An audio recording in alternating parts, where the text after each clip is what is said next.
this computer. Hello. Hello. I don't want the number.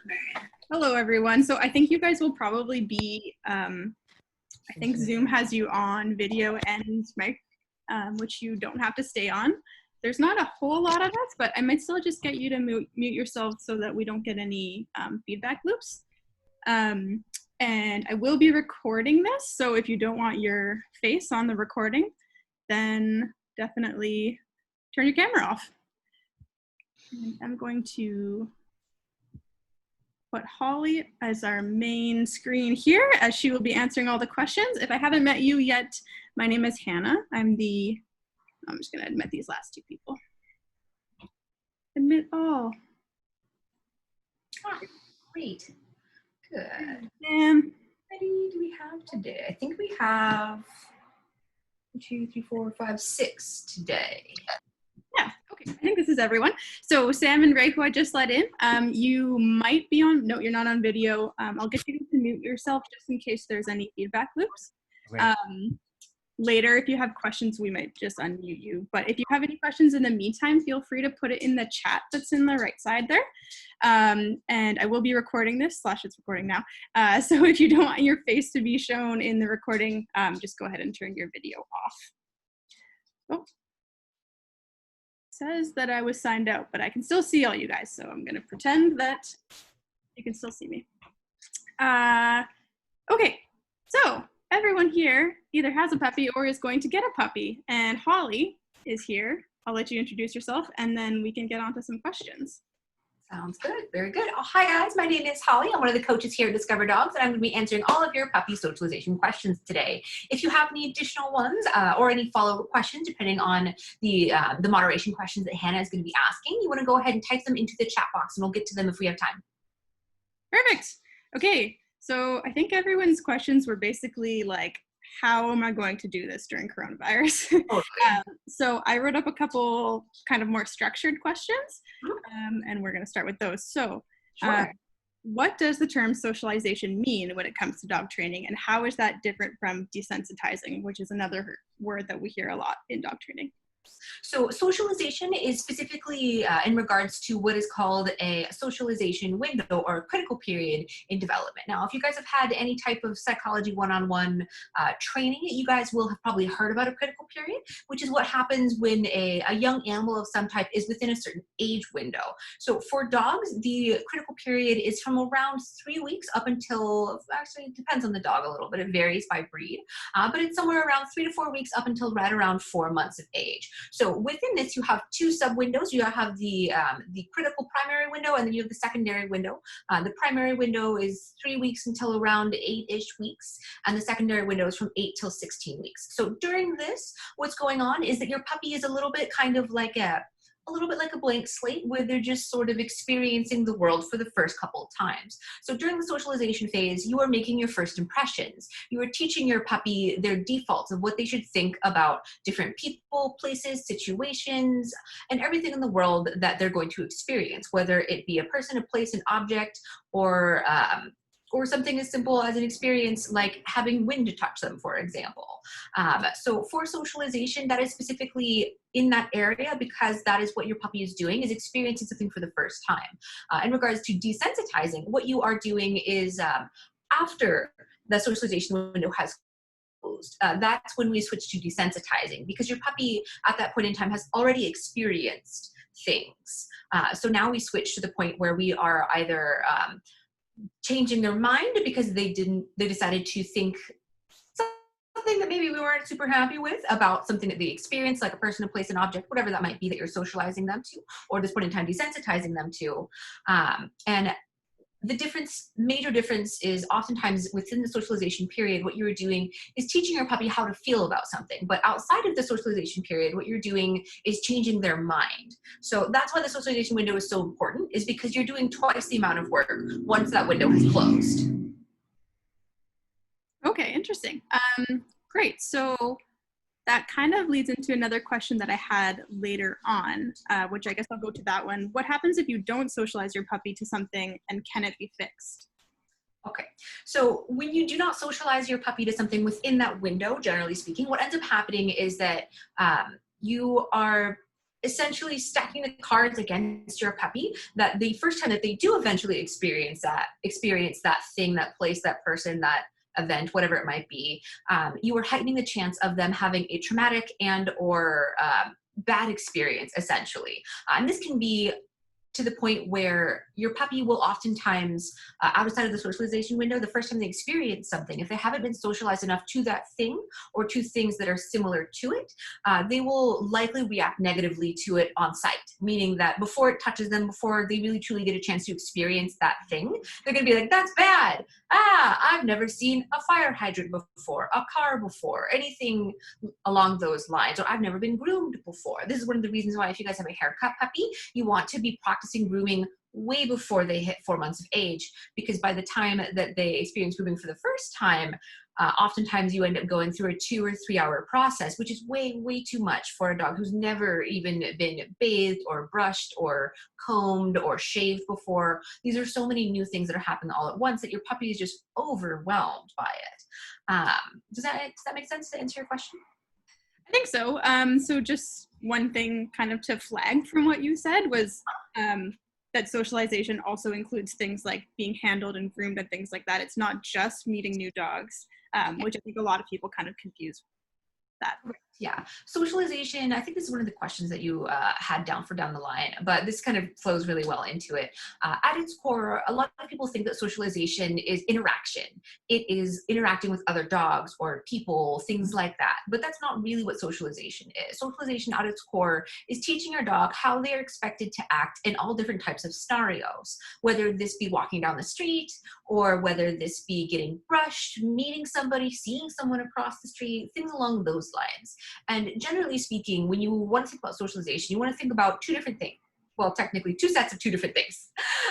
You want to be thinking in terms of exposure, which is going to be more important than interaction. And for interaction, when you do happen to have those times where you are interacting, you really want to be thinking about the quality of the interaction way more than the quantity of the interaction itself. So I would much rather see someone see a dog across the street 50 billion times, and within that socialization window, you only meet a dog once or twice, maybe 3 times, because once your dog is older, once they're at the point where they're an adult and you're no longer actively attempting to socialize them, we don't actually want our dog to grow the expectation that seeing a dog equals meeting a dog, because you don't want a full-size dog who's 2, 3, 4, 5 to be like, I want to see and meet every single dog that I meet, or I want to do that with every single person that I meet.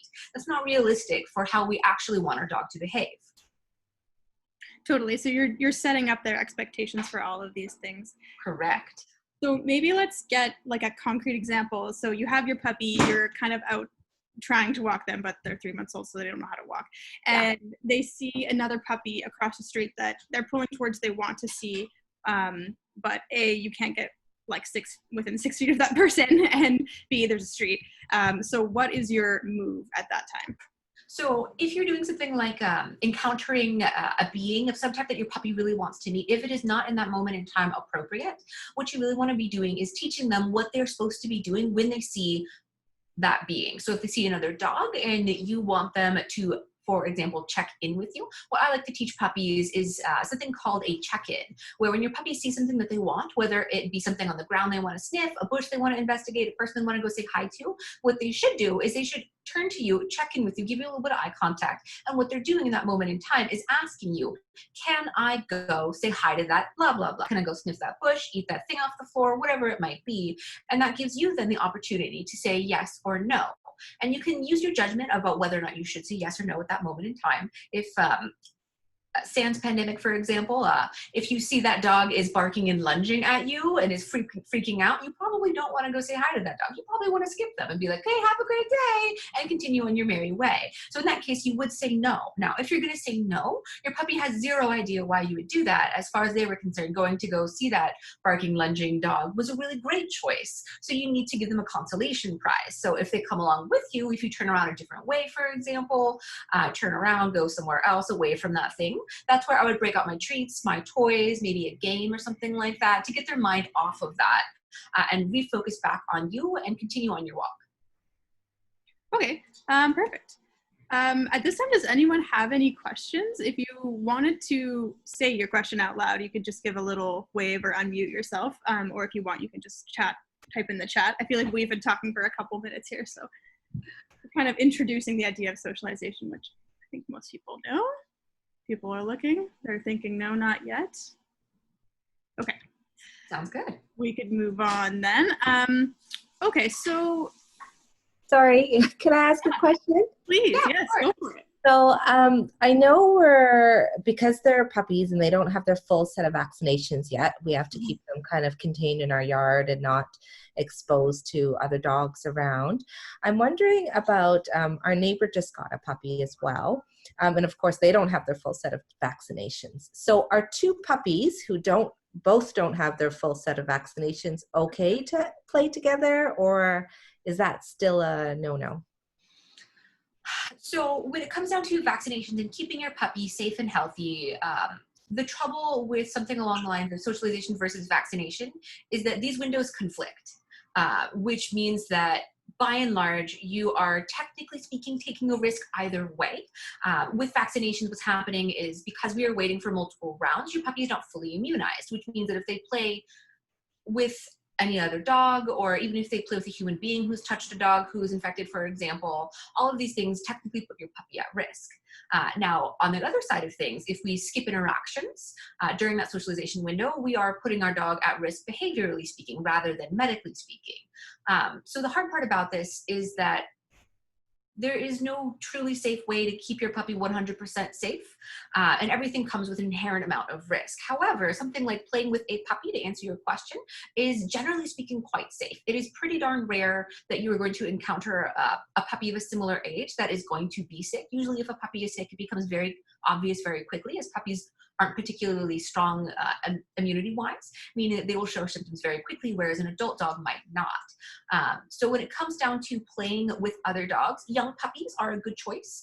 And adult dogs who you know, meaning things like your family, neighbors, dogs who you are familiar with, and you understand that these owners take good care of their dogs, and it is unlikely that they have been exposed to something you wouldn't want your puppy to be exposed to, are generally speaking safe options. Okay, great. We got the thumbs up. Great. And we just got someone else who came in. Olivia, hello. I just muted you, but feel free to write in the chat, or later I'll ask if there's any more follow-up questions. And this is being recorded, so if you missed the beginning, you can watch it later. Hello.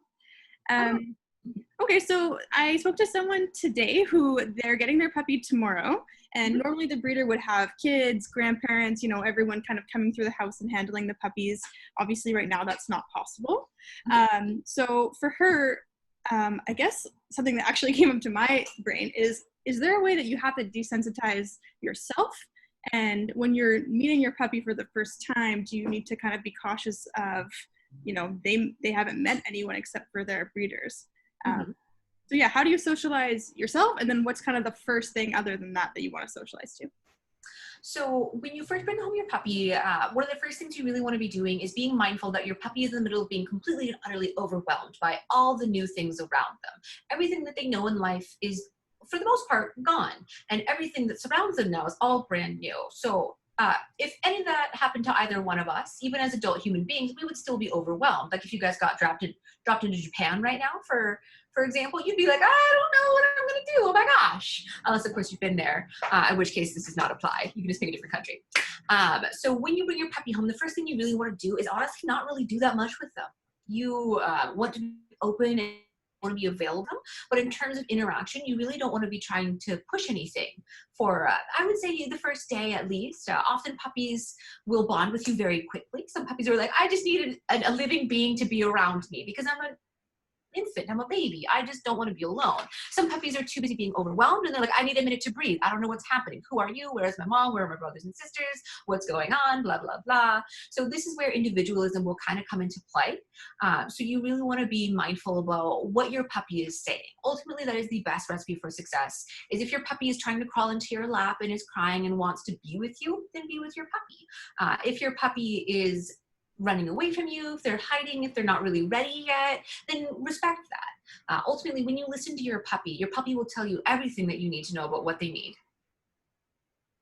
Perfect. That goes right into my next question, which how do I know if my puppy is having a good time meeting this new thing, or like seeing something new? Hmm.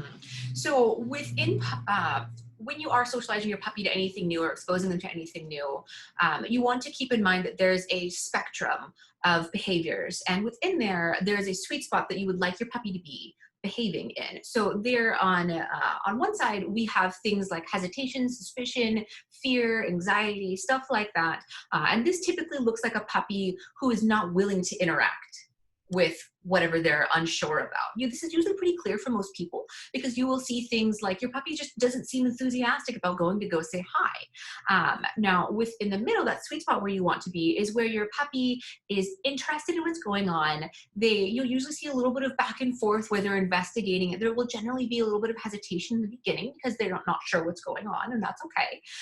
And you'll quickly begin to see your puppy will start to become brave. They'll start to maybe interact with either the object or the being. They'll want to play with the being or maybe the object, things like that. Typically, play is a really, really great sign that lets you know that your puppy is comfortable. If your puppy will play either with whatever you're exposing them to, or will play while they are nearby that thing, if it's not something they can play with, those are great signs that your puppy is having a good time.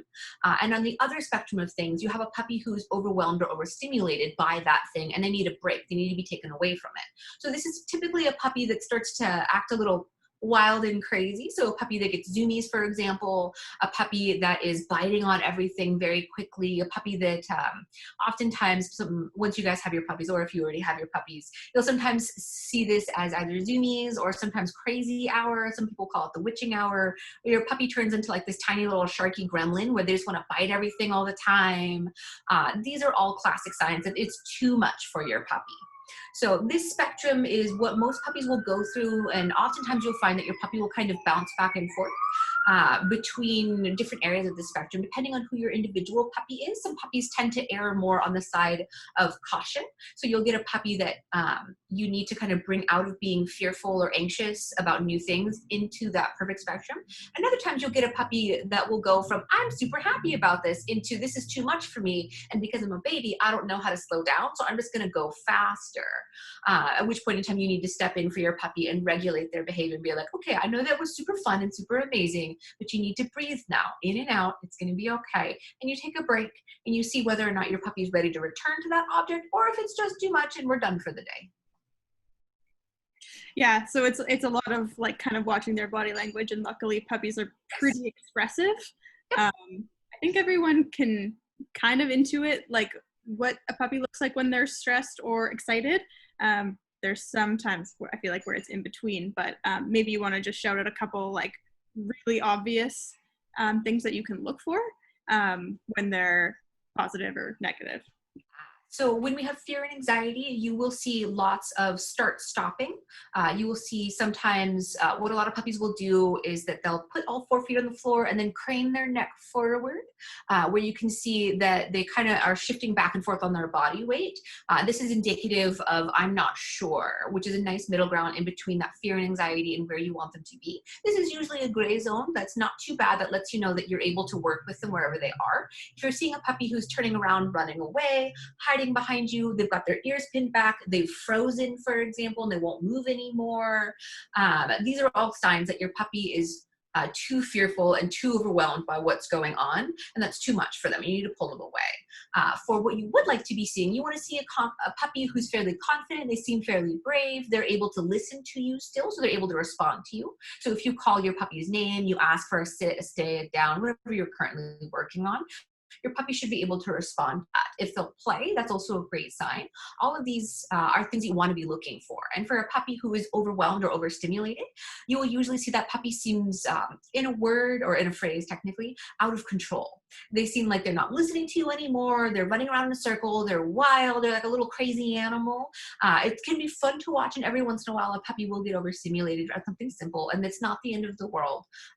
But if you're experiencing this frequently, like chronically, like every single day, for example, that's not what you want to be seeing with your puppy. In the same way that if you guys have kids out there or are familiar with children, if your child every once in a while wants to run around and have a howl at the top of their lungs, there's nothing wrong with that. But if every single day your child is screaming and running in a circle, that's probably not a good thing.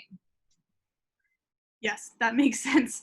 And as someone who lives under a 2-year-old, they do it often. Yeah. 2-year-old child.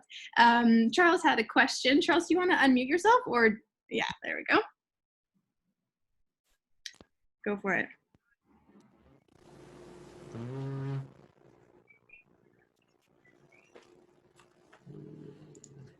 Charles, did you want to shout out your question or 1 second? Okay, sounds good.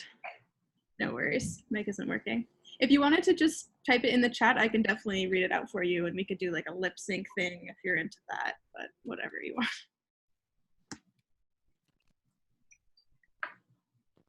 And if anyone else has any questions, feel free to type it also into the chat and we can get to those. If you don't have your puppy yet or kind of just got them, it's hard to know exactly what to ask. Socialization is a very dynamic process. Yeah. Okay, Charles says, so our puppy bounces from anxiety and hesitation to overexcitement when meeting other dogs on the street. First shows curious and learning. Mm-hmm. And then he'll slowly come around. Yeah, they're kind of like figuring out the world, aren't they? Yeah. There's more to come. But then a switch flips and he just yaps and lunges around. Yeah, so what do you do kind of in that moment when they're sort of learning and then goes kind of crazy, and then playfully? Yeah, so just kind of from 0 to 60, unsure to like really playful. How do you control that and make it a positive situation? So in that case, this is where you do want to be really mindful about what types of dogs that you are meeting. This is a pretty classic puppy reaction where they'll be a little light switchy sometimes, where they'll go from one extreme to the other. And this is because, like all babies, they are not particularly good at self-regulation at this point in time. So part of what you want to be doing is making sure that you're exposing your puppy at a farther distance where they can see a dog without necessarily having to interact with it. So they can start to understand that they can see a dog without flipping out. This oftentimes what will happen is a puppy who's unsure or is hesitant about meeting another dog sometimes can switch from one opposite extreme to the other because they're trying to over exaggerate their behavior to be really, really clear with that adult dog that I'm not something you need to be worried about. Look, I'm super friendly. We're just going to be best friends. And this can actually be a symptom of an anxious puppy where they remain overly goofy and they're overly silly looking. And you can see this too sometimes at the groomers or at the vet when meeting a new person. So you do want to be mindful that sometimes a puppy that looks like that especially likes to go light switchy where they're like, I don't know about this. And then they go straight into everything's fine, everything's totally fine. This can be an overreaction basically that is based in anxiety. So depending on what's going on, I would kind of dial things back a little bit, really, to make sure that my puppy is not getting overwhelmed. Because what we're seeing is that we're skipping over that sweet point, which means that whatever's going on is too much. Because we're seeing it's too much for scary and then it's too much for overwhelming, which generally speaking to me would make me think that we'd want to do some more like long distance exposure first, get your puppy kind of more used to the idea of just seeing a dog existing from a close distance without having any expectation of interacting with them. That can mean something as simple as pulling to the side a couple feet, but like 6 feet away from a person as they walk by you with a dog, and feeding your puppy for just staying with you. And this will help them get a little bit more used to being around that dog. But generally speaking, if you're encountering large problems, like this is not working, for example, if you give that a try, this is where I would take a little video of what's going on and then maybe book a one-on-one session, like a 30-minute, so that I can take a look and really see what's happening. Because based on description, it is always a little difficult to give you one-on-one advice. Okay, great. Charles, definitely let us know if you have any follow-up questions to that. Olivia has a question. We pick up our puppy on Monday, wondering when is an appropriate time to start introducing them to people and other dogs. Should we wait till they've settled into our home? I usually like to recommend that, where I usually like to spend the first couple days, maybe even the first week or so, really just getting them used to what's going on. Because like I mentioned earlier, your puppy is in the middle of being overwhelmed by everything in the world. So we don't want to add more new things on top of all the new things, basically. This is a key recipe for getting a puppy who starts freaking out because they're like, that's new, and this is new, and that's new, and that's new, and that's new. It's all just too much for your puppy. So there's absolutely nothing wrong with spending the first week or so just settling your puppy in. And because there's plenty of things to do when you first get your puppy anyway. You really want to be focusing on bonding with your puppy and making sure that your puppy understands that they're in a safe new place, as well as beginning to work on their daily schedule, whatever that means for you guys. Okay, and would you say that you should also not start doing any socialization to like handling and things like that when you're just getting to know them, like just really like low expectations, or can you start doing that at the beginning? You do want to do a little bit of handling, but the types of handling that you want to do, usually you don't want to do that much. So you'll want to get them used to things like you touching them, you petting them, you snuggling them, probably picking them up as well, things like that.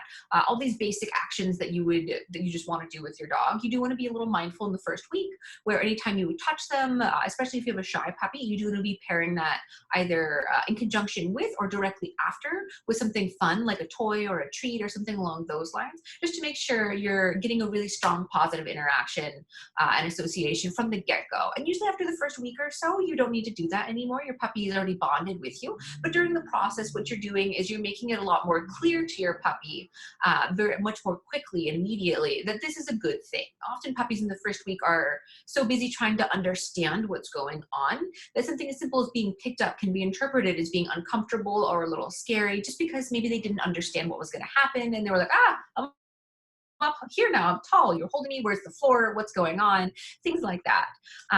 So you do want to do a little bit of handling, but I don't have high expectations. Things like grooming and brushing, teeth brushing, stuff like that can certainly wait until after the first week. Okay, totally. And I think we've probably Samantha has a question. You can unmute yourself, Samantha, if you'd like. Totally. Or you can type if your mic's not functioning. Sorry, can you hear me? Yeah. Oh, okay, great. So actually it's the same puppy as Charles's puppy. Okay. Yeah.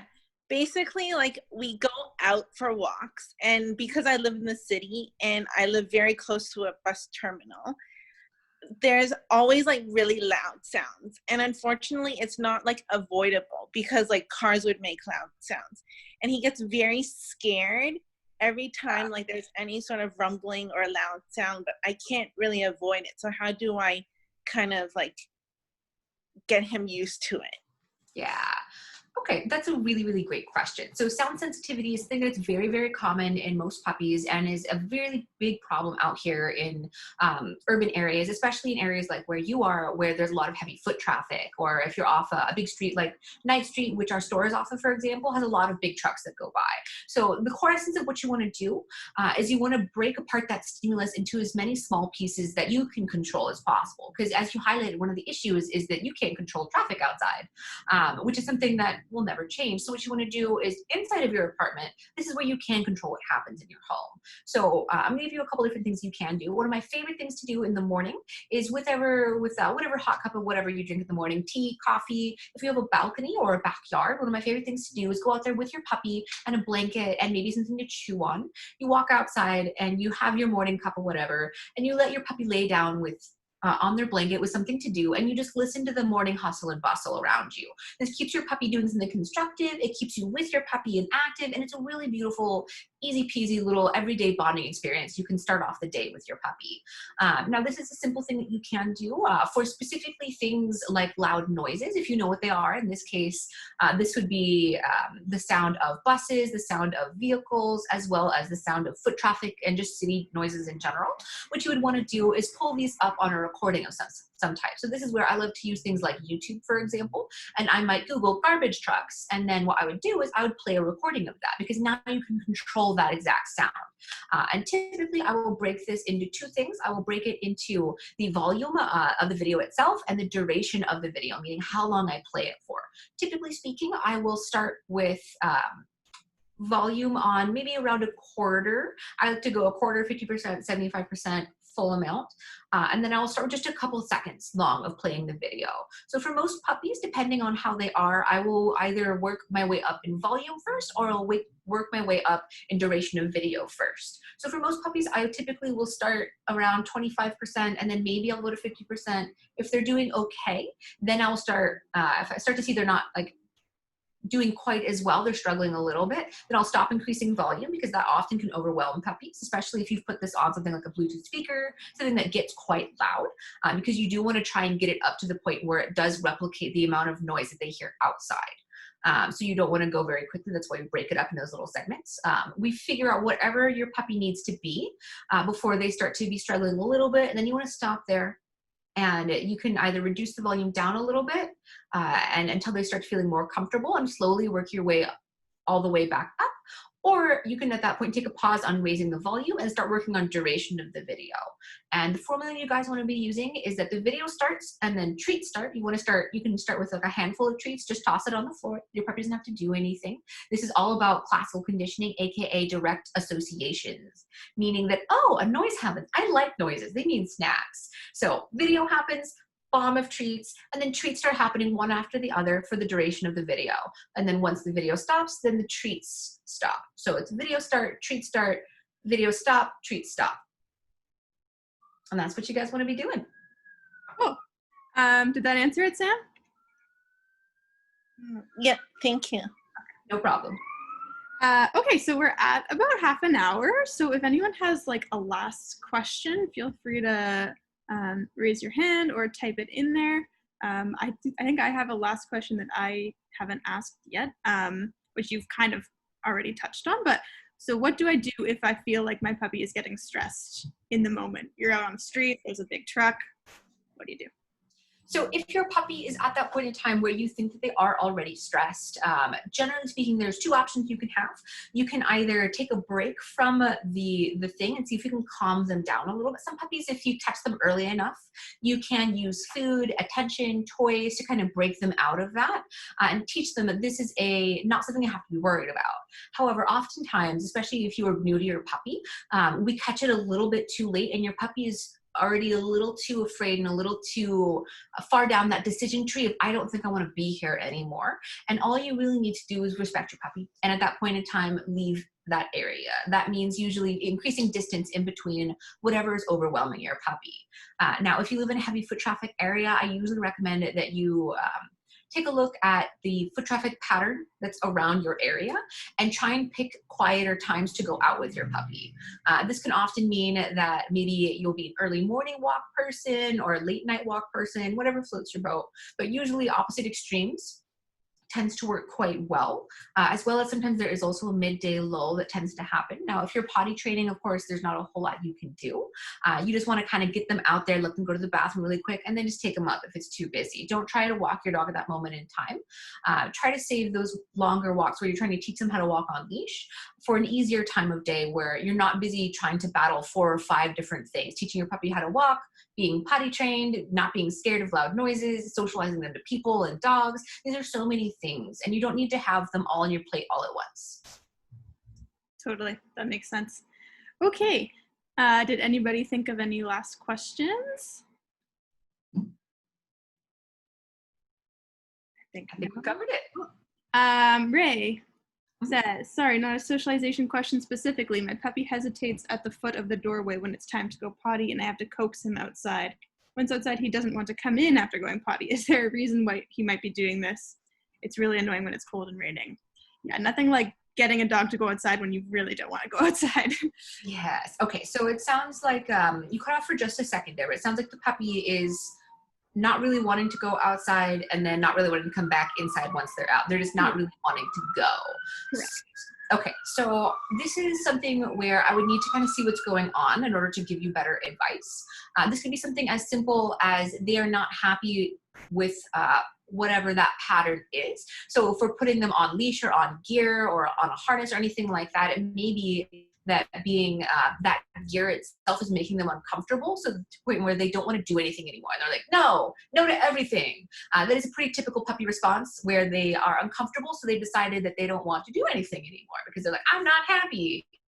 At which case you would all you really need to do is start working on body handling and gear handling. Now, this could also be something like your puppy was busy and it was interrupted from doing something, and it didn't feel like it was being finished wrapping up whatever they were doing, chewing on that thing, pooping somewhere, whatever it was. And maybe they're upset because they feel like you're rushing them. So we need to take a moment and go a little bit slower. Oftentimes we tend to rush puppies. That's one of the most common things I see with a lot of people, where we expect them to be able to acclimate at the speed at which we are used to adult dogs being able to do stuff, like go outside for a walk and go potty somewhere. We always want to keep in mind that to your puppy, they need to go slow for very, very basic things. Things like walking through a doorway, walking over a metal grate, for example, is something that a lot of puppies are like, whoa, no thanks, I don't want to do that. And you're like, no, it's fine. And they're like, I don't believe you. You got to convince me. And now you have to spend the next 5 minutes being like, okay, we're going to convince you that you can walk over this wire metal grate. And what happens is the first couple of times that you do that, yeah, you spend 5 minutes or 10 minutes teaching them how to slow down and do it at their pace. And then once you've slowed down, every time you do it afterwards, it becomes faster and faster and faster. Yeah, it is kind of a socialization question, because you're figuring out what they're not liking and breaking it down to the smallest form and going at their speed, and then eventually they'll not be scared of it and not be good for time. Yeah, all of those things are very consistent themes throughout puppy raising, is going at their speed and breaking things down to a point where they can handle it. Because the big key here is that if your puppy can't handle something, then they can't handle something. We need to slow down until they can handle it and slowly work them up to the point where they can handle it at whatever level we want them to handle it at, whether this be interacting with a dog or being alone, walking on leash, anything and everything you want your puppy to be able to do. We need to think about that in that formula.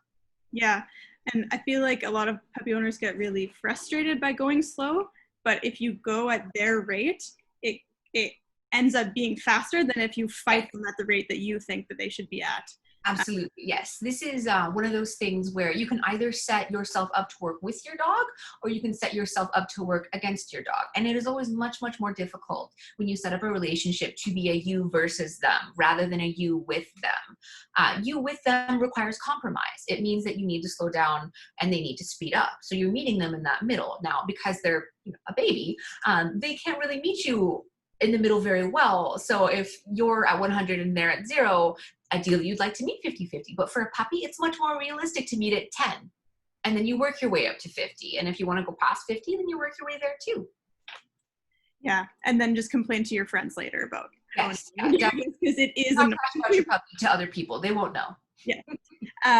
Okay, great. Well, that is all the time that we have. Thank you guys all so much for popping in and chatting with us. Holly is available for private sessions if you guys need any more help with socializing or anything puppy related.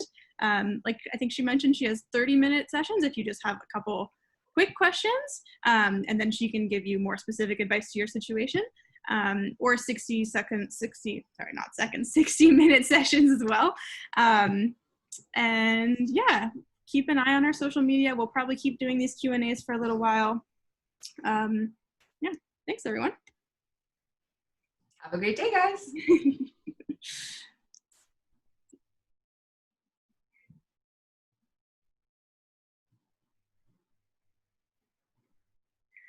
Wow, these things keep going faster and faster. I know, that went